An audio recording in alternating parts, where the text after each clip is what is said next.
we just kissed the ring of our brother-in-law. Now listen to this. He won an Emmy this year playing Tom Wambsgans on the hit series Succession. Please welcome Matthew Macfadyen.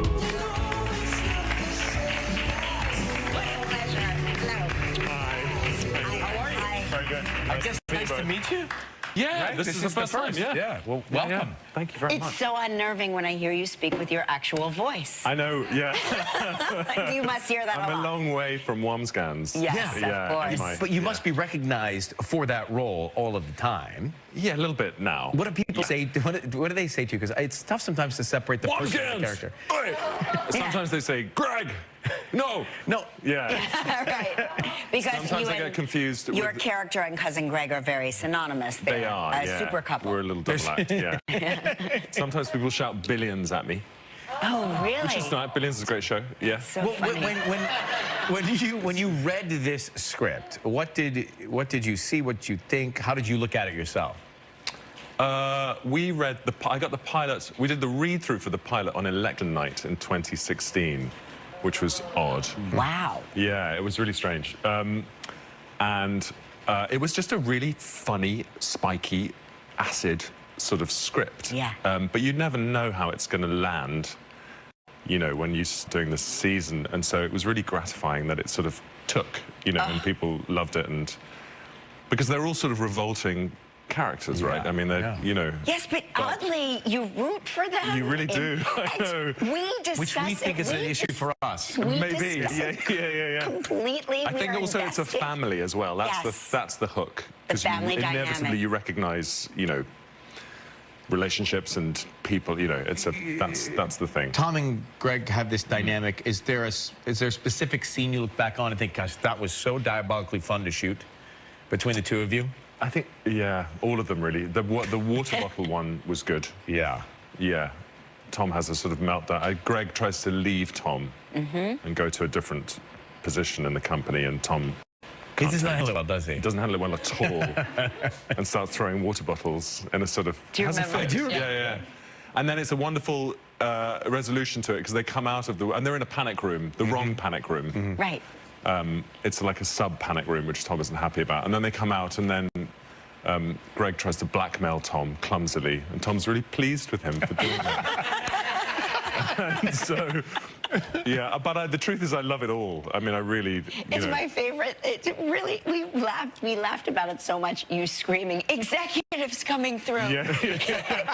And I elbowed this lady out of the way. This stunt, it was a stunt girl, a stunt lady. She was brilliant, but I pushed her into a wall, you know. So when you look back at the things that you've had to audition for, or when you pursue different parts, is there something extraordinary you've ever done to get a role? I faxed a director once, back in the days when faxes were a thing. Yeah. It was actually my mum and dad's. I was at my mum and dad's place, and they had a fax machine, and I faxed a director, and I was quite drunk, quite late. And so just demanding the part. Oh, did it work? It did. Oh, incredible. It did, yeah. It's amazing. Yeah. What did you scribble on the facsimile? I can't remember. It was a long, involved, quite strident fax. You know, if you ever need to send a fax again, I'll give you the number here, because we still have a fax machine. Oh, do you? Yes, we're very antiquated, yes. You could really think about the fax as well. It wasn't like a, you know... Yeah, no, you could think about it and... Yeah, that's right. We're going to come back and talk about Stonehouse right after this with Matthew. Stay where you are. Strangely, that dawns on you in that moment. Shades of Basil Fawlty there, a little. I mean, it better be a good present now. That's a scene from Stonehouse. Yes, Tell us about it. So Stonehouse is a three-parter about an MP called John Stonehouse, who was a sort of rising star, a member of Parliament, like a congressman equivalent, I suppose. And he was kind of a rising star in the 60s and 70s in the Labour Party. And for one reason and another, he sort of got in over his head, and he faked his own death in sort of 1974. He flew from London to Miami. He had a wife and 3 kids. He flew to Miami, left his clothes and his passport in a nice, neat pile on a beach, and swam into the sea and disappeared. And he ended up in Australia. He flew to Australia. He swam out a bit and swam over in the sea, and then came back to another hotel with a fake passport. Amazing. And then flew to Australia. Amazing. In the days when it was easier to fake your own death than it is now, I suppose. It's so hard now. It's really hard. I think it can be done, but it can be done, but it is. You really have to play a long game. Yeah, your wife Keely plays your wife. She does. What was that like to work together in that role? Lovely. Yeah. Really good. Yeah.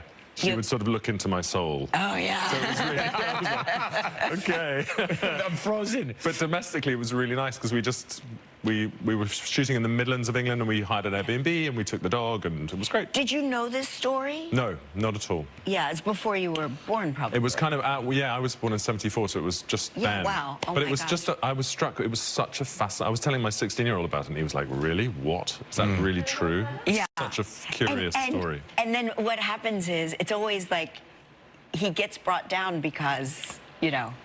Well, he ends up in Australia and he gets arrested because they think he's Lord Lucan, who did disappear after murdering his nanny, his children's nanny. Anyway, so that was it. Yeah, I don't know. I don't know whether he would have got away with it, but it's a sort of. It's a really twisted story. Yeah, Stonehouse was in terrible trouble financially. He was sort of becoming unstuck in that regard, and he had a complicated love life. He was having an affair with the secretary. And he was also allegedly spying for what was then Czechoslovakia. Wow. And he thought he was about to be unmasked. So all those things sort of became too much for him, and he swam away. He swam away, yeah. You can see the layers of Stonehouse premiering January 17th on Brooks. Matthew, thanks for coming. Thank you too much. I know, I'm so happy. Our good news story of the day is right after this on Live.